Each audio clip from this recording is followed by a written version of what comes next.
3 clues: a bright canal, a brick cathedral face, and a ski slope on a power plant. Welcome to Denmark. Today we decode Danish architecture so you can spot it instantly and understand why it looks the way it does. We'll follow a simple lens: what you recognize, why it exists, how it's built, where the money goes, and the signature details. Think of this as a recognition test. Denmark leaves visual clues on streets, rooftops, and even the infrastructure you ride on. We're going to link each look to a reason, a construction method, a cost hotspot, and one signature detail you'll remember. Start with the postcard. Nyhavn. Tall, narrow houses pressed together, bright colors, and water that turns the street into a mirror. The look is simple: skinny plots, repeating windows, steep roofs, and a human scale that feels like a neighborhood, not a monument. Nyhavn wasn't built for beauty first. It was built for trade, cargo, and access. The charm became identity later. Danish streets often feel ordered without being boring. Repetition with tiny variations is a national design habit. How it's built is practical. Masonry, steep roofs for weather, and constant moisture control near canals. Cost hides in the unglamorous places: foundations near water, damp protection, scaffolding, and maintenance that never really ends. The signature detail is friendliness. Doors, windows, and color meet in the street like an invitation. Roof lines are a giveaway: steep pitches, chimneys, and gutters built for a wet, windy northern climate.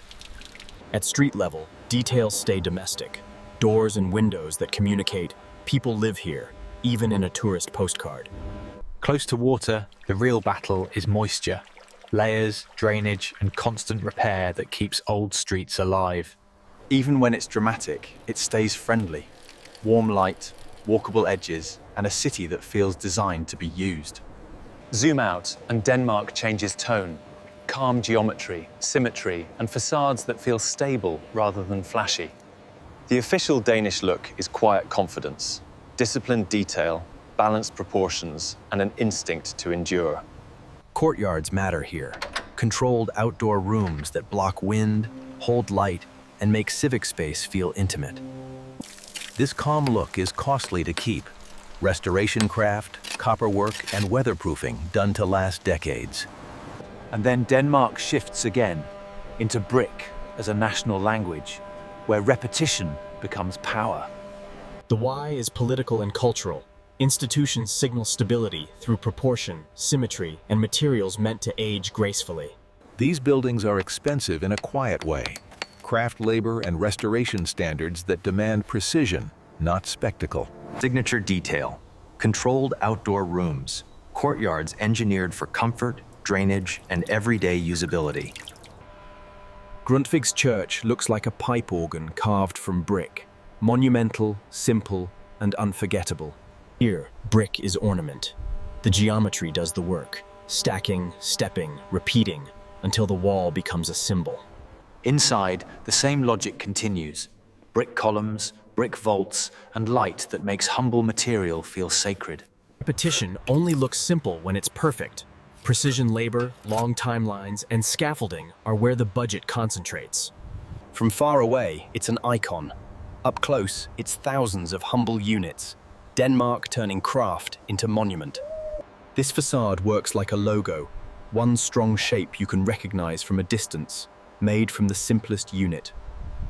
The how is patience, perfect alignment, consistent mortar, and repetition that demands relentless quality control. Inside, the drama is structural. Arches and vaults expressed without disguise, turning geometry into emotion. From brick monument to modern harbor, Denmark's story keeps the same theme: clarity, craft, and public life. This church is a national statement, named for Grundtvig, built not in gold. The trick is discipline. The wall becomes sculpture through tiny decisions, repeated thousands of times. Danish monumentality often feels calm, massive scale, but no shouting. The material stays honest. Light is the ornament.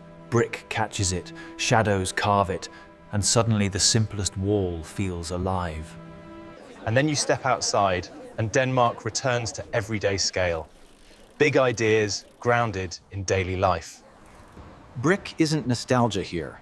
It's a working material culture, used in old churches and new neighborhoods alike. Now follow the water.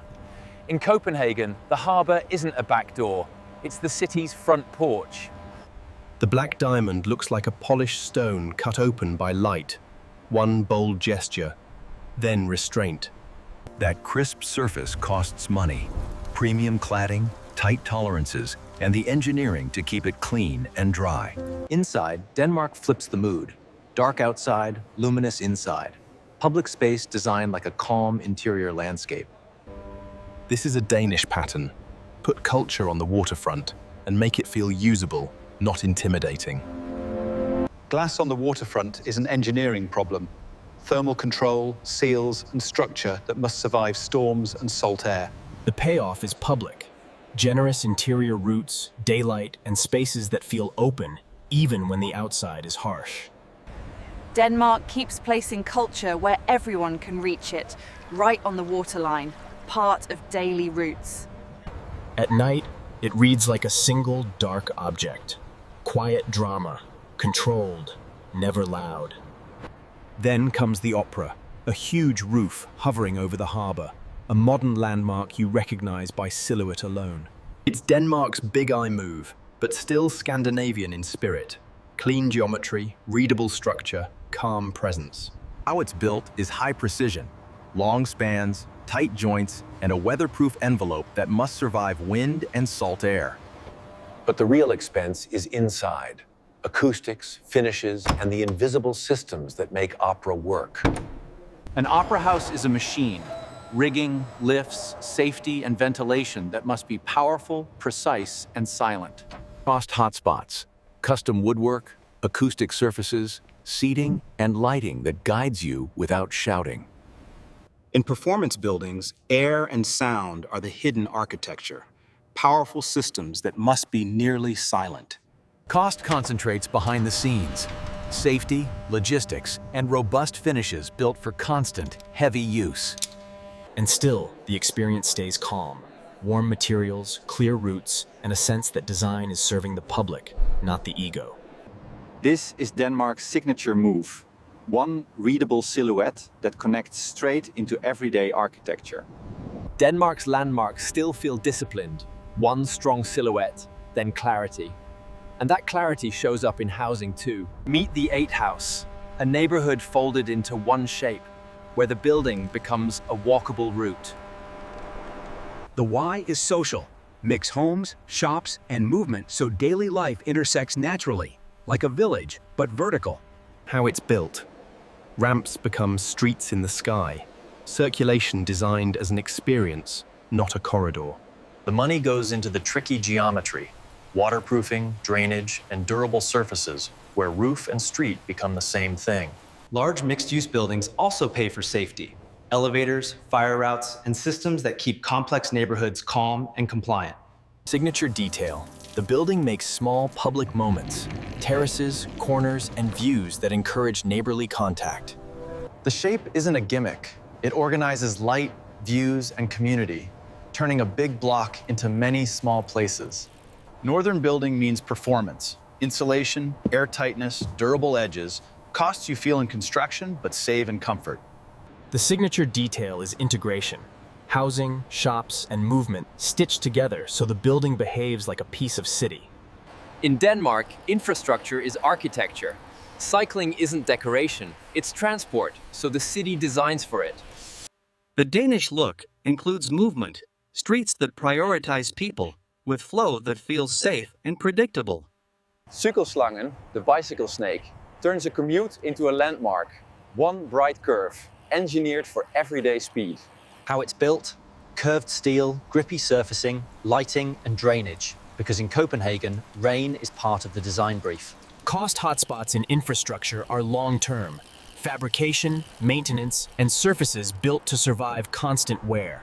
Denmark budgets for the mundane. Parking, protection, and continuity. Small infrastructure that makes cycling feel inevitable. When you see cycling work in bad weather, you're seeing design choices. Surfacing, drainage, and routes that never break. These pieces rhyme: clarity, durability, and public usefulness. Denmark's design values made visible. And then Denmark gives you its wildest icon, a power plant you can hike and even ski on top of. CopenHill turns infrastructure into public space, utility transformed into civic pride, without pretending it's not a machine. How it's built is two worlds stacked: heavy industrial systems inside and a landscape of paths, layers, and safety above. The roof is the budget hotspot: waterproofing, drainage, durable surfacing, and a repair strategy. When the public shares space with industry, safety engineering multiplies. Loads, fire planning. This is architecture as system, operations, controls, and performance, designed to be efficient, quiet, and part of the city. The signature detail is audacity with logic. Make the necessary building, and then give its roof back to citizens. CopenHill's how is integration. Industrial flows below, public circulation above, separated yet structurally intertwined. Here, engineering is the aesthetic. Joints, frames, and tolerances become the ornament of a new climate-era monument. The signature detail is generosity. The city keeps the view, the walk, and the space, even when the building's job is industrial. Denmark repeats one idea across eras. Clear shapes you read instantly, then details you discover up close. If you want the why in one word, trust. Buildings are designed to be maintained, repaired, and used for decades. Fingerprint 1, human scale. Streets that feel livable, where architecture meets your eye, not just the skyline. Fingerprint 2, brick mastery. Craft through repetition, where the material itself becomes the ornament. Fingerprint 3, the waterfront as living room. Culture and public space placed right on the edge of the water. Fingerprint 4, design clarity. Forms that read cleanly from far away, without needing extra decoration. Fingerprint 5, architecture as a system. Sustainability, infrastructure, and daily life designed as one integrated machine. That's why Denmark is easy to recognize. It doesn't just show what it builds, it shows what it values. Next time you see calm facades, brick rhythm, and streets built for people, pause. You may be looking at Denmark. From postcard canals to climate-era megastructures, Danish architecture stays clear, durable, and unmistakably human.